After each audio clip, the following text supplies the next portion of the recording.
수계의식은 이제 끝이 났습니다. 항상 행하는 이 수계의식이지만 이 수계의식을 할 때만큼은 마음이 좀 남다른 것 같습니다. 여러분들도 그러신지 모르겠는데 오늘은 이 수계가 수행과 또 우리가 지금 지혜를 얻는 이 공부에 어떤 관계가 있는지, 어떤 영향을 미치는지에 대해서 좀 말씀을 드려보고자 합니다. 제가 아마 저번 철에 그 연화사에서 수계식을 할 때 그 수계는 김치다 이렇게 제목으로 제가 유튜브에 올려놨는데 그 얘기는 이제 수계라고 하는 것이 마치 빼먹을 수 없는 우리 김치와 같이 모든 수행과 지혜를 얻는 데 있어서 가장 필수불가결한 요소이기 때문에 그런 말씀을 드렸는데 과거 역사 속에서 이 수계라고 하는 것이 어떤 역할을 해왔는지를 이제 오늘은 조금 덧붙여서 말씀드려보고자 합니다. 아마 얘기는 제가 몇 번 했을 것으로 기억이 되는데 고려시대 때에 그 네 번째 왕인 경종인지 제가 정확히는 기억이 안 납니다만 그분의 넷째 아들인 분이 그 왕자죠.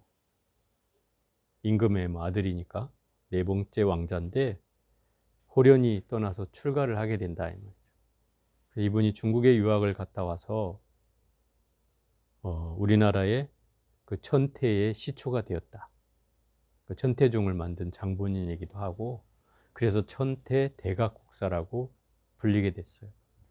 이분은 이제 법화경을 공부하고 와서 이분이 주장했던 단어를 한 단어로 요약한다면 지관겸수할 것을 주장했어요.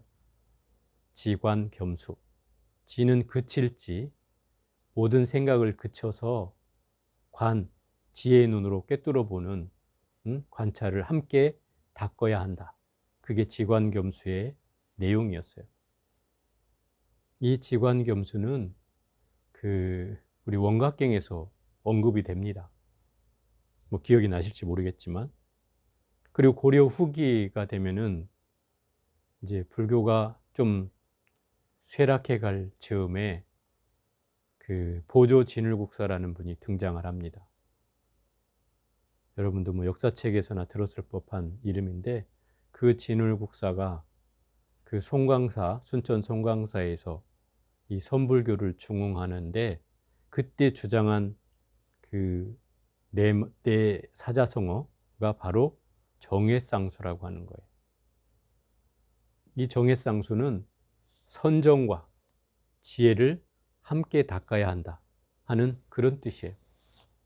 그럼 앞에 말한 이 지관겸수나 정해쌍수는 뜻이 다를 뿐이지 결국 근본적인 의미는 같습니다. 이 그친다는 것은 바로 선정의 의미고요. 또 관찰한다는 것은 바로 지혜의 의미다 이 말이죠. 그래서 지관겸수나 정해쌍수나 말만 다를 뿐이지 뜻은 같다. 이런 뜻이죠. 그럼 이 말씀이 어디서 나왔는가? 부처님 말씀으로 거듭 돌아가 보면 우리가 알고 있는 개정의 사막이라는 데서 이 말이 나왔다는 겁니다. 개정의 사막은 바로 부처님 법을 배워가는 데 있어서 닦아야만 하는 가장 기본적인 수행 덕목이 바로 개정의 사막입니다. 개는 바로 지계를 의미하고 계율을 지킨다는 걸 의미하고 정은 선정을 의미하고 해는 지혜를 의미하는 겁니다. 그럼 부처님이 이 세 가지를 닦으라고 한 것은 그게 기본이 되기 때문에 그렇습니다. 이 사막의 완성은 대승불교에서 이제 육바라밀로 전개가 됩니다. 뭐 그것까지 설명하면 너무 길어지니까 어쨌든 이 사막이라는 곳에서 출발을 했는데 왜 고려시대 때 이 의천대각국사와 바로 이 보조진울스님은 지관겸수와 정해쌍수라는 것으로서 이 계율을 빼버리고 왜 두 가지만 같이 함께 닦아야 한다고 주장했을까라고 하는 겁니다. 여기에 이제 이 한국 불교의 중요한 흐름과 그 다음에 근세에 이르러서 잘못된 풍토까지 생겨나는 이유가 됩니다. 가장 중요한 것은 이 두 가지를 함께 닦으라는 것은 우리가 잘 이해하면 계율이라는 것은 필요 없는 것이 아니라는 겁니다. 우리가 참선과 지혜를 닦게 되면 이 계율은 그냥 당연히 갖춰져야 되는 겁니다. 여러분이 계율을 지키지 않은 채 선정에 들 수가 없습니다. 또 계율이 지켜지지 않으면 선정의 깊이를 얻을 수도 없습니다. 맑아질 수가 없습니다. 그렇기 때문에 이 계율은 선정을 또 수행을 해나가는 데 있어서 지혜를 얻는 데 있어서 가장 빼놓으면 안 되는 전제 조건이 되는 겁니다. 그래서 이 스님들이 그것을 모르고 빼놓은 것이 아니라 이미 그건 당연한 것이기 때문에 그렇습니다. 마치 우리가 음식을 시키면 밥과 국을 시키면 반찬이 따라 나오듯이, 예? 그렇잖아요. 외국에 가면 그런 일이 없어요. 우리나라만 있는 일이잖아요. 안 주면 서운하죠. 반찬을 또. 당연히 나오는 거잖아요. 그런 것처럼 이 계율이라는 것은 선정과 지혜를 얻으러 가는 가장 중요한 기초라는 것이죠. 그래서 이 스님들이 모르고 빼는 것이 아니라 그건 너무나도 당연한 것이었기 때문에 그 계를 빼고도 설명할 수 있었던 겁니다. 그런데 이러한 불교가 근세에 이르러서 경호망공 스님으로 오면은 경호망공 스님도 구한말 선불교를 중흥했던 역사에 존경받는 어른으로 지금까지 추앙되고 있는 분들이죠. 근데 그분들의 행적 가운데는 기이한 행각들이 있습니다. 여러분들도 뭐 책을 통해서나 보셨겠지만 곡차를 드신다든지 또는 뭐 여자를 데리고 절 안에서 같이 산다든지 이런 행태가 전개됩니다. 물론 그 여자는 문둥병에 걸린 여인이었고 그 여인과 함께 몇 개월을 그 피고름을 닦아주면서 한 방에서 지냈습니다. 그 경호 스님이. 어찌 보면 그 스님의 입장에서는 당신의 경계를 시험하고자 했고 또 그걸 넘어섰기 때문에 그렇게 할 수 있었다고 생각이 듭니다. 저한테는 그렇게 하라고 그래도 아마 못할 거라는 생각이 들기 때문에 아마 그런 입장으로 본다면 그 스님은 정말 대단한 분이죠.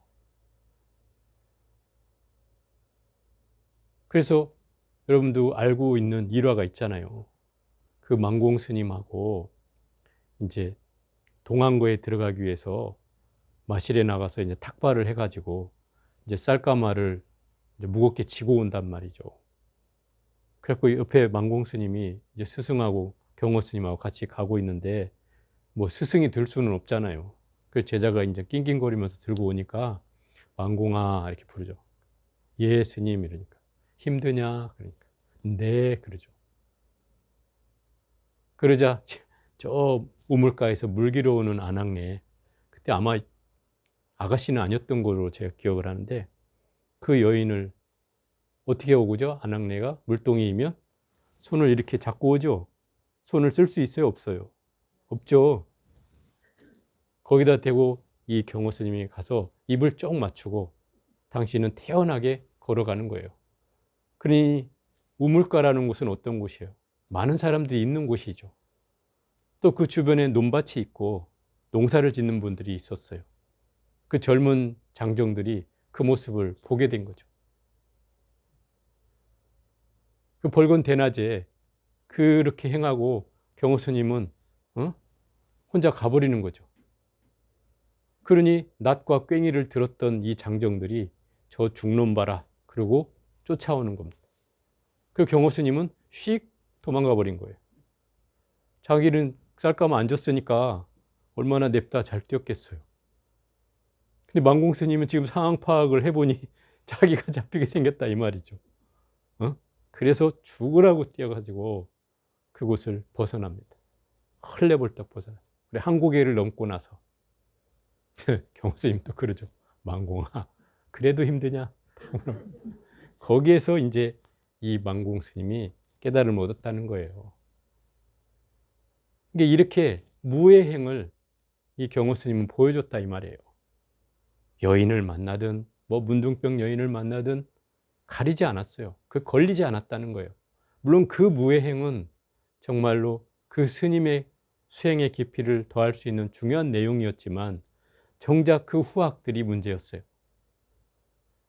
그 후학들은 이런 거 있잖아요.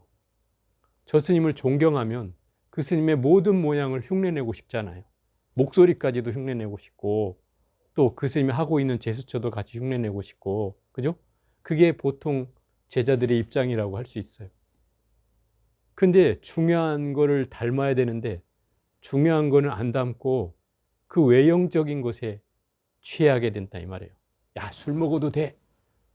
계집질 해도 돼. 라는 이런 경계로 그 후학들이 어먼 것만 흉내내다 보니 그 계율이라는 것을 허투루 여기게 됐다 이 말인 거죠. 근세에서부터 오늘에 이르기까지 제가 선방에 다닐 때조차도 그런 얘기들이 만연하고 팽배했었어요. 심지어 저도 초학 때 선배들로부터 또 구참 스님들로부터 그런 얘기를 많이 들었단 말이에요. 걸리지 마라. 마음만 안 걸리면 된다. 죄를 지어도 된다. 네 마음이 걸리지만 않으면 그건 죄가 되지 않는다. 이랬거든요. 그런데 제가 이렇게 살고 보니, 제가 또 이 공부를 하고 보니까 그건 내가 깨달음을 얻고 도통을 하지 않는 한 결국 그 업으로 고스란히 남게 된다는 거죠. 그 몫은 결국 내 것이에요. 내가 해결하지 않으면 결국 그 업은 결국 나를 따르는 그림자와 같이 나의 삶을 꼭 없어지지 않고 따라다니게 된다는 거죠. 그래서 결국 이 한국 불교가 그런 양태로 오다 보니까 스님이라고 하는 존재가 세상 속에서 존경받는 사람으로서 등장이 되는 게 아니고 다른 이면에 감추어진 모습들이 등장해서 요새는 이제 감출 수 없는 세상이 됐어요. 아무리 감추려 해도 감출 수가 없어요. 유튜브에 다 나오잖아요. 그래서 조계종 스님 치면은 조폭승, 폭력승 이런 게 나온다고요. 그리고 그런 동영상이 막 유튜브에 떠다니고요. 또 뭐 이런 얘기는 뭐 다른 종교에 관련된 얘기에서 좀 그렇지만 우리가 코로나가 터질 때 많은 종교들이 협찬을 했어요. 뭐 신천지교 또 다른 수많은 영생교회 뭐 수많은 또 교회들이 협조를 했죠. 그래서 결국 코로나가 더 확산되는데 일조를 했죠. 그래서 세상 사람들이 뭐라고 합니까? 이제 젊은이들 사이에 종교가 필요 없다. 종교가 왜 필요하냐 대체. 이 무용론이 일기 시작했어요. 이 코로나가 가져준 인과예요, 이게.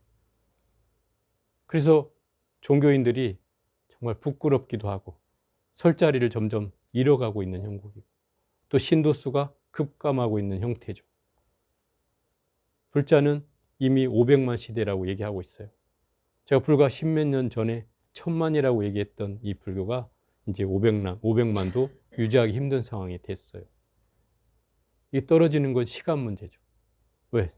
여러분도 알다시피 절에 젊은 사람은 오지 않고 이제 그야말로 뭐 여러분들한테 뭐 어르신들이라고 죄송할 일이지만은 나이 든 분만 남아있게 되는 이런 상황이 전개되고 있는데 이게 비단 절만의 문제는 아니다. 모든 종교가 안고 있는 문제다. 이 말인 거죠. 결국 이것의 출발은 결국 성직자로부터 또는 수행자로부터 비롯된다는 거예요. 그게 제일 안타까운 일인 거죠. 제가 제 경험을 말씀드리면 전에 있었던 연화사에서 제가 이렇게 뭐 그 골방에 제 방 뭐 여러분도 아시잖아요. 아주 골방에서 제가 거기서 10년을 살았어요. 늘 거기서 강경하고 사경하고 뭐 이러면서 10년을 하루같이 살았죠. 근데 새로 오신 주지 스님이 저하고 헤어지기 전에, 제가 여기로 떠나오기 전에 마지막으로 만났을 때 그 얘기를 했어요. 그게 지금도 기억에 남아 있는데 그러시더라고요. 제가 조계종에 오래 살지는 않았지만 스님 같은 스님을 처음 봤습니다. 이렇게 얘기하더라고요. 그게 뭐가요? 그러니까 하여튼 그렇다는 거예요. 그리고 그 느낌으로 제가 옆방에 붙어 있으니까 매일 제가 강경하고 뭐 하는 걸 들었을 거 아니에요, 옆방에서. 제가 또 좋은 목소리를 크게 연불하는 게 아니기 때문에 저 혼자 있을 때는 막 큰 소리로 합니다. 듣거나 말거나. 그래서 아마 들었을 것으로 생각이 드는데, 그래서인지 스님의 모습으로서 이런 스님을 처음 봤다 이렇게 얘기하는 게 사실 저는 그게 낯설게 들렸어요. 물론 저도 뭐 열심히 사는 건 아니지만 수행자가 가야 할 길이 과연 무엇이고 어떤 형태로 존재해야 되는가를 한번 생각해 보게 됐다는 것이죠. 왜냐하면 지금 스님들의 모습이 정말 자아도취에 빠져 있거나 또는 내가 강원에서 살아온 살림살이 또는 대학교에서 배운 살림살이 또는 선방 몇 철을 난 살림살이로 평생을 산다는 거죠. 그것은 수행이 현재 진행형이 아니고 이미 과거 완료가 된 그 마음가짐으로 중생을 제도하고 신도를 단련해 간다는 거죠. 그러니 그 스님의 모습은 옛날에는 청초하고 뭔가 도를 구하고자 하는 발심하는 그런 마음들이 컸다고 하면 지금은 그렇지 않은 부류가 많아졌다는 거죠. 그래서 결국 존경을 받을 만한 수행자나 또는 이상적으로 뭔가 믿고 의지해야 될 대상이라고 여길 수 있는 그런 선지식들이 점차 사라져가게 된 이유가 되었다. 이런 거죠. 그래서 결국 그런 분들이 아니 계시니까 결국은 불교가 점점점 쇠락하게 되는 저는 계기가 되었다고 생각이 듭니다. 그래서 이런 변화는 결국 우리가 제대로 인지하고서 다시금 어떤 일로서 우리가 다시 이들을 일으켜야 될지를 생각해 봐야 합니다. 저는 그 출발이 결국 스스로부터라고 저는 생각합니다. 나 자신부터 뭔가 이 수행의 현장을 지키고 또 그것을 현재 진행형으로 바꿔내고 끊임없이 나를 닦아나가는 이런 형태로서 전환해야만이 이 수행자의 상이 정립되고 또 그것에 의해서 또 수행을 따르는 무리들도 저는 생겨날 거라고 생각이 듭니다. 그것이 결국 이루어진다면 조계종의 미래는 뭐 그래도 희망이 있을 수 있습니다. 그런데 지금 현재로서는 좀 답답한 느낌이지만 그러한 경우를 뭐 물론 열심히 하는 분도 계시지만 대부분의 스님들은 이제 그렇지 않다는 말씀이죠. 그럼 여기에 무엇이 문제인가를 생각해 보면 저는 가장 기본적인 바로 이 수계에서 찾을 수 있다 생각을 하는 겁니다. 아까도 말씀드린 것처럼 구한말 시대로부터 이렇게 흐트러진 모습으로 사는 것을 의뢰히 정당화하고 그것을 마치 마음에 걸리지만 않으면 죄가 되지 않는다라는 그런 상황으로 이것을 넘겨서는 안 되는 일입니다. 기본적인 이 수계 의식은 바로 수행의 전제 조건입니다. 그것은 수행자뿐만 아니라 불자도 마찬가지고 뭔가 깊이 있는 지혜를 얻고자 하는 사람이라면 바로 이 수계 의식이 무엇보다도 중요한 일인 겁니다. 그래서 그러한 상황이 만들어질 때 우리는 이 수행의 깊이를 더해갈 수 있는 겁니다. 여기서 한 가지 더 붙여서 말씀을 드리면,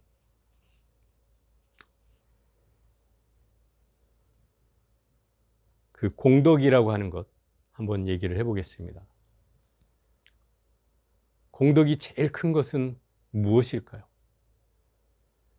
경전에 나오는 제일 큰 공덕은 대승경전에 금강경, 유마경, 원각경, 모든 경전에 할 것 없이 등장하고 있습니다. 제일 큰 공덕을 얻는 길은 바로 수지, 독송, 내지서사, 위타인설, 그죠? 이 5가지 항목으로 수행을 하면 그것이 최고의 공덕을 얻는 길이라고 합니다.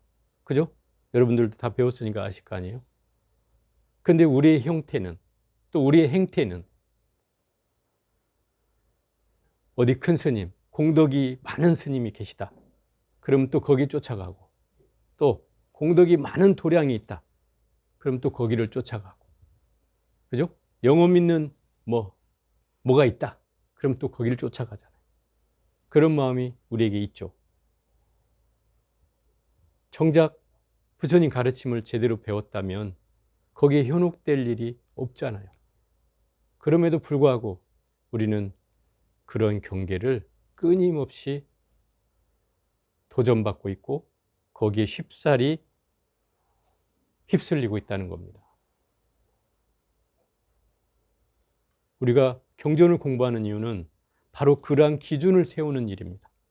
이게 옳지 않다. 이런 일은 잘못된 길이다. 라는 기준을 세워서 거기에서 크게 부처님 말씀에 어긋나지 않는 삶을 살아가기 위한 것입니다. 그래서 이 공덕이라고 하는 것은 정작 우리에게 필요한 것이 아닙니다. 또 이게 목적이 되어서도 안 됩니다. 공덕은 결국 우리가 수행을 해가는 데 있어서 부수적으로 따라오는 조건들이어야만 합니다. 근데 우리는 언젠가부터 이것이 목적이 되어 왔습니다.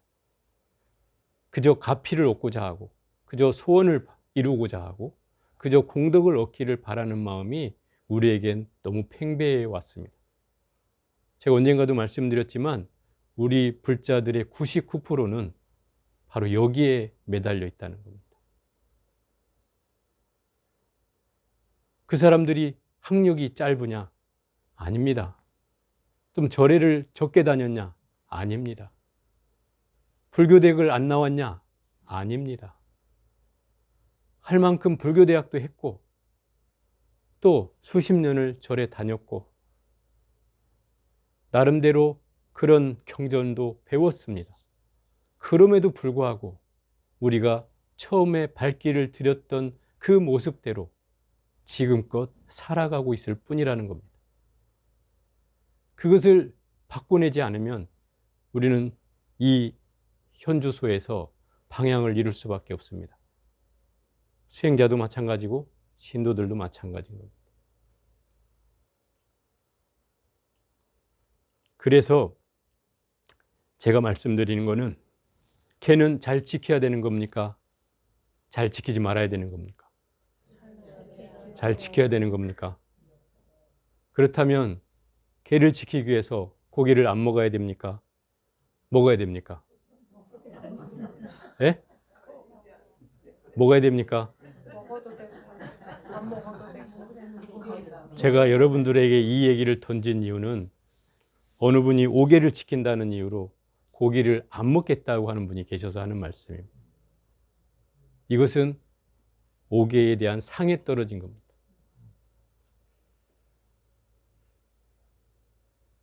내가 고기가 안 받아서 몸에 받지 않아서 안 먹는 것은 그건 다른 건 아닙니다. 그런데 내가 개를 지키기 위해서 고기를 안 먹겠다. 이런 분이 제가 초창기에 보니까 여러 명이 있었어요. 그럼 결국 누가 힘들어져요? 그 가족이 힘들어집니다. 고기 냄새 풍겨도 기분 나쁘고, 또 해주는 사람도 불편하고, 그죠? 먹는 사람도 불편해지고, 이렇게 되겠죠. 그럼 내가 계율을 지키겠다는 그 마음으로 결국 다른 사람을 더 힘들게 하게 되는 결과가 되는 거죠. 그럼 결국 이건 계율을 제대로 지키는 게 아닙니다. 계율은 이렇게 한번 얘기해 볼게요. 금강경에 나오는 말로 하는 바 없이 하는 거예요. 그게 계율을 지키는 방법이에요. 어떻게 하는 바 없이 합니까? 계율은 그냥 내가 수행을 열심히 해가면 되는 겁니다. 제가 아까 얘기했잖아요. 수행을 열심히 하기 위해서는 계율은 당연히 그 전제 조건이 돼야 된다고요. 수행을 하는 자가 막지 않으면 수행을 할 수가 없지 않습니까? 그죠? 마음이 깨끗하지 않으면 수행을 할 수 없어요. 그럼 마음이 깨끗하려면 청정한 삶을 살아야 하고, 그죠? 그 계율을 지키지 않으면 결국 그 청정한 삶을 살 수가 없어지는 거지 않습니까? 그렇다면 수행이라는 전제 조건은 당연히 이 수계가 따라와야 된다는 거죠. 그러니 수계를 내가 지키려고 하면 바로 하는 바 없이 행하는 게 아니고 바로 상에 떨어지고 만다는 겁니다. 그럼 하는 바 없이 하려면 어떻게 해야 됩니까? 그냥 하면 됩니다. 그냥 하면 됩니다. 거기에 토를 달지 말. 나 계를 지켜야 돼. 이게 상에 떨어지는 일이고, 나 열심히 해야 돼. 이게 상을 갖는 일입니다. 그냥 눈을 뜨면, 밥을 먹으면 그냥 앉아서 조용히 강경하고 읽고 쓰고 참선하고 하는 겁니다. 그 일상의 수행이 결국은 나의 수행의 밑바탕이 되어서 그냥 어떤 한다는 생각 없이 해가는 겁니다. 그게 상에 떨어지지 않고 하는 방법이죠. 이제 여러분 정도면 이제 그렇게 해야 됩니다. 여러분이 이미 초심자도 아니고, 그죠? 중급반도 아니고, 최상급반이지 않습니까? 그러면 내가 방학이라고 해서 이제 좀 쉬었다 하면 안 돼? 이런 데 걸리지 말아야 하고, 그죠? 또 결제하니까 결제 면담한대. 빨리 우리 숙제하고, 면담 맨 나중에 하고, 그때까지 열심히 닦아서 하자.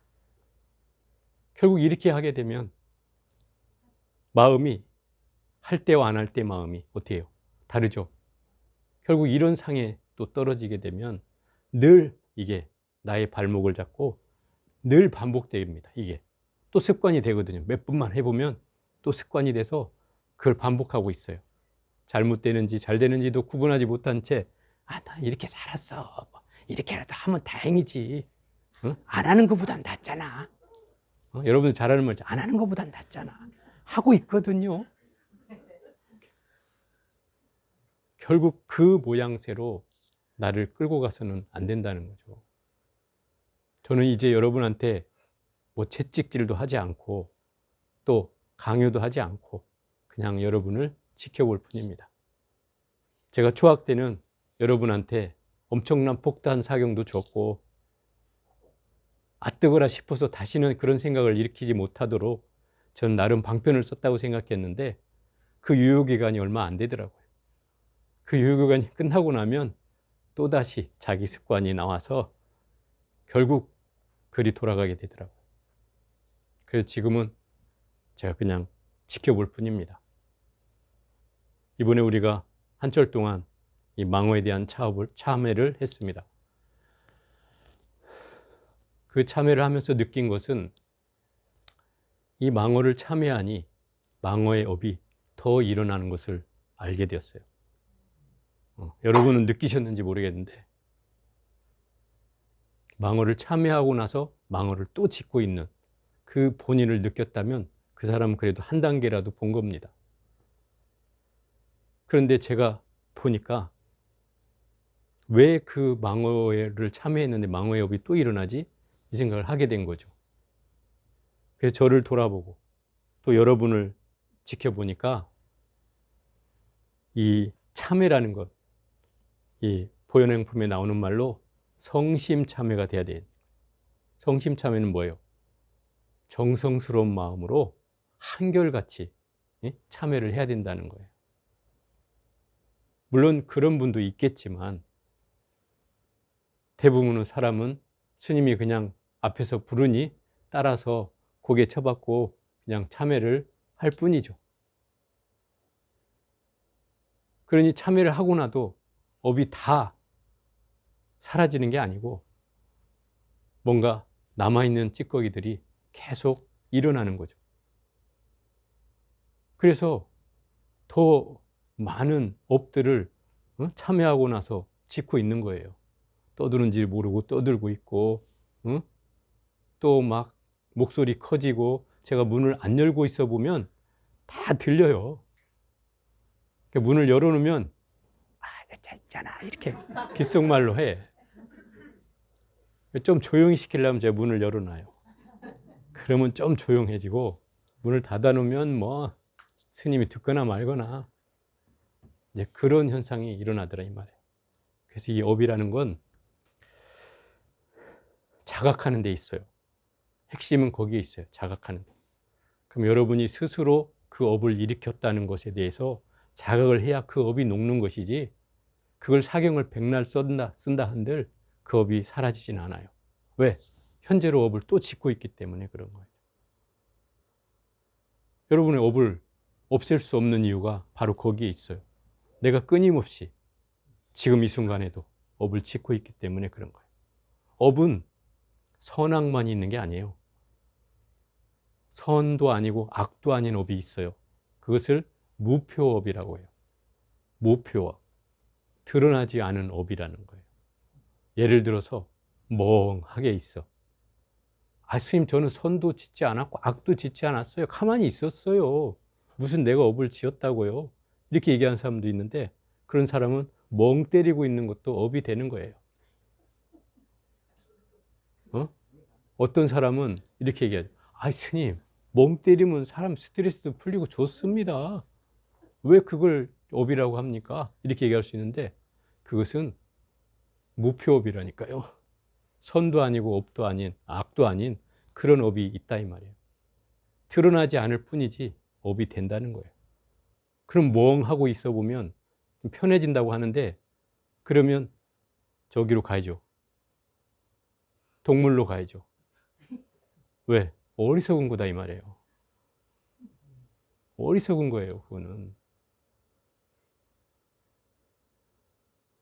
우리가 자각하라는 말은 다시 돌이켜서 복기를 해보면 내 스스로를 관찰하라는 뜻이에요. 멍하는 것은 나를 놓치는 행위예요. 이건 달라요.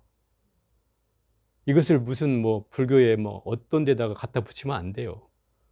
절대로 이런 것은 불교의 교리하고는 절대 맞지 않는 얘기예요.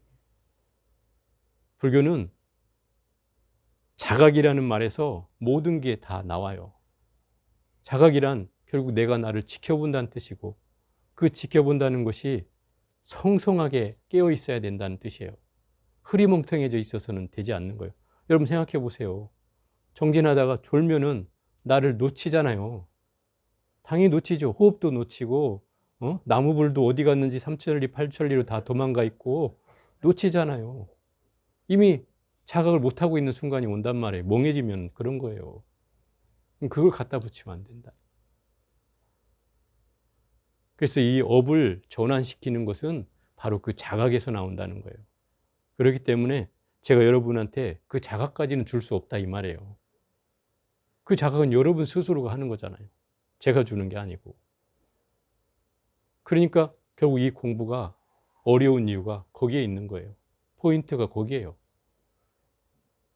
그래서 여러분이 몸으로 행하고, 또 입으로 짓고, 또 생각으로 헤아린 그 내용을 알아차려야 된다 이 말이에요. 그게 핵심이에요. 그게 수행이고요. 그 조건이 여러분들한테 딱 맞닥뜨려져서 그게 나의 살림살이가 되어야 해요. 여러분이 10년, 9년, 8년, 7년 이렇게 공부하면서 뭔가 내가 달라지지 않았다면 거기에 핵심이 있는 거예요. 물론 여러분은 외형적으로는 변했어요. 분명히 그건 제가 인정해요. 어? 얼굴도 밝아졌고, 주름도 좀 줄고, 마음도 좀 편안해졌고, 그건 인정해요. 근데 거기에 안주한다는 거죠, 문제는. 그것이 끝이 아니단 말이에요. 그것은 나한테 시작일 뿐인 거예요. 거기서 더 나아가야죠. 그 나아가는 힘은 자신한테 있는 거예요. 본인이 그걸 알아채고 계속 그걸 해나가야 되는 거예요. 제가 아마 저 석가사로 옮겨지면 여러분들한테 그런 피드백을 줄지는 모르겠어요. 그런데 제 생각으로는 여러분이 스스로 마음을 내기를 발언하는 겁니다. 스스로. 선생님, 저는 이렇게 공부해 보고 싶은데 괜찮습니까? 이렇게 확인하는 마음을 저는 듣고 싶습니다. 제가 여러분한테 권해서가 아니라 여러분 스스로 마음을 내서. 그런 양태가 되어야 이 집단은 훨씬 더 건강해지고 발전합니다. 저는 그렇게 생각합니다. 강제로 하지는 않을 겁니다. 이미 제가 그를 이미 초창기에 다 경험했고 여러분들과 저와 그 속에서 해왔기 때문에 그것은 큰 효과는 없다. 뭐 작은 효과는 있을 수 있어도 큰 효과는 없다. 이제는 스스로 마음을 낼 때다. 여러분이 여러분을 판단하고 여러분을 지켜본 결과 내가 어떻게 공부를 해나가야 될지를 스스로 발견해야 될 때다. 이렇게 생각이 듭니다. 그래서 제가 하는 바 없이 하라고 하는 말은 결국 개도 걸리지 말고 수행을 한다고 하는 것에도 걸리지 말고 그냥 하면 된다는 거예요. 어떤 사람들이 그렇게 얘기해요. 뭐 일주일에 삐끔 한 번 와가지고 한 30분 또 한 40분 이렇게 앉아 있다가 가는데 안거증 탁 받고 어디 가서 자랑을 하니까 너 몇 시간이나 정진하는데? 이렇게 물어보더래요. 우리 몇 시간 하지? 잘 모르는데 한 4, 50분 하나? 그러니까 에게 겨우 4, 50분 하면서 뭐? 큰 소리를 쳐? 어디 와서 번데기 앞에 주름을 잡아? 응? 우리는 하루에 몇 시간씩 앉아 있어. 이러더라는 거죠. 그러니까 할 말이 없었대, 자기가. 할 말이 없으면 안 되죠. 왜? 여러분들은 매일 강경하고 사경하고 보살수행 쓰고 하지 않습니까? 그게 일상의 수행이다 이 말이에요. 그걸 하기 때문에 그 일주일에 한 번이 소중해지는 거예요. 그걸 하기 때문에 우리는 끊임없이 매일 수행을 하고 있는 거예요. 어찌 보면 우리는 안거가 아니라 1년 365일을 수행하고 있는 것이죠. 그렇지 않습니까? 그게 올바른 수행이죠. 며칠 빼끔하고 며칠 딱 쉬고 이런 게 아니라 매일 일상의 수행을 해나간다는 거죠. 그것이 바로 어떤 상을 가지고 공부해 가는 것이 아니라 바로 하는 바 없이 하는 수행이 된다는 겁니다. 그렇게 하는 것이 우리의 공부고요. 거기에 대한 여러분들은 자긍심을 가져야 합니다. 몇 시간 앉느냐, 이거 중요한 거 아닙니다. 만약에 그런 걸로 도통한다면 절구통을 갖다 놓죠. 아니면 돌불처를 갖다 놓든가. 그렇지 않습니까? 더 오래 앉는 걸 만약에 깨달음의 표석으로 삼는다면 그게 낫죠. 근데 우리는 그게 아니지 않습니까? 결국 우리가 하고 있는 것이 틀리지 않다면 여러분 그런 사실을 믿고 끊임없이 어디에도 걸리지 않고 시간에 쫓기지도 않고 주변 환경에 흔들리지도 않고 이렇게 할 수 있는 수행이 참다운 수행이고 그게 하는 바 없이 하는 공부다. 이런 겁니다. 자, 오늘은 어쨌든 여러분이 해왔던 대로 하면 된다는 겁니다. 다만 게으름을 피우거나 또 쉬었다 하거나 물러서는 마음을 내지 않고 그냥 꾸준히 하는 겁니다. 매일 그렇게 하다 보면 그것이 힘이 되어서 더 나은 삶이 주어지는 겁니다. 또 더 나은 각성이 주어지는 일이고 더 나은 자각이 나한테 일어나는 일입니다. 그게 바로 우리가 수행을 올곧게 하는 마음 아니겠습니까? 자, 오늘은 이것으로써 수계 회양식 본문을 가름하겠습니다.